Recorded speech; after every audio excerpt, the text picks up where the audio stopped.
to Balcony Views with BJ. This view is the Adriatic Sea in the Mediterranean.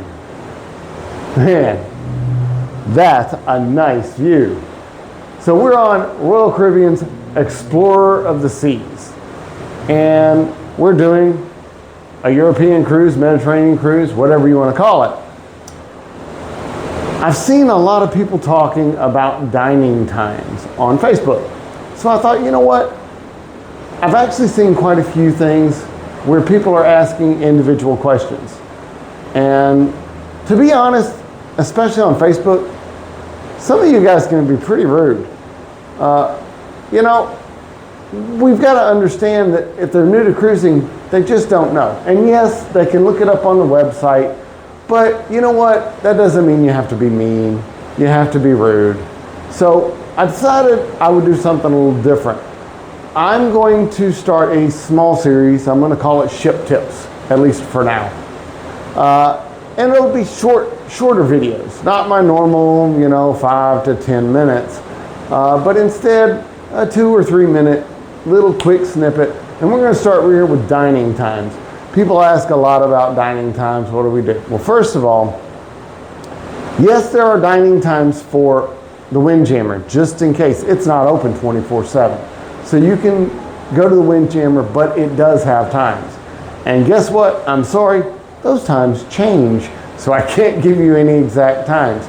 They change from ship to ship, and a lot of times, in many cases, day to day. But that's normally not what people are really asking. They're talking about the main dining room and the dining times there. Those change too.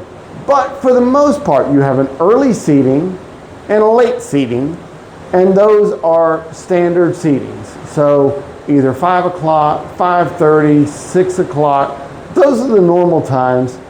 And you go there and you eat that same time every night. And you have the same table, the same wait staff. And if you're at a big table with other people, you'll have the same partners at your table. The same thing goes for the late seating, which the times on that varies too. I've seen it 8, 8:30. I've even seen as late as 9 o'clock. And that seating is the same type of a situation. It's just a different time. So you have the same table, you have the same wait staff, you have the same table guests with you, and so on. Then you have my time dining. That is generally anywhere between 6 to 8 or 9, depending on the ship and depending on the day. And at that point, you go and you wait in a line. You don't have the same table. You don't have the same wait staff. I've done both. My time dining is convenient. But honestly, what I've found is most of the time when you do my time dining, you end up calling ahead and trying to reserve a time so you don't have to stand in this big long line waiting until there's a table ready. A lot like you would if you were going to a restaurant at home in the US and you didn't have a reservation. You just go in and, well, you got a 30-minute wait, you've got an hour wait. Although, don't get me wrong, the waits are not that long. They can be a little long though. I do prefer the set time, early or late dining times. Now, what are the problems with that? Well, one, the shows. If you go to the late dining time, shows can be a problem getting to because you're late.